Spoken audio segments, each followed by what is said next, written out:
আরো জোরে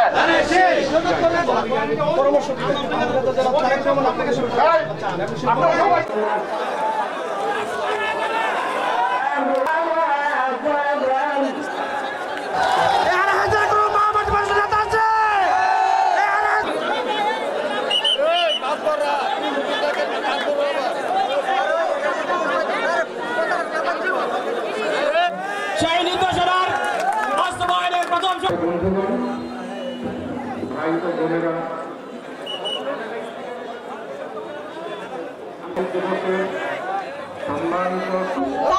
আমি দলের সাথে বেইমানি করতে পারি না। ধানের শীষ আমাদের রক্তে মিশে আছে, আমরা ধানের শীষের বাইরে কেউ যাব না। একটি নির্বাচন ঘোষণা করা একটি তালিকা দেওয়া হয়েছে, এই তালিকাটি অনেকেই গ্রহণ করে নাই।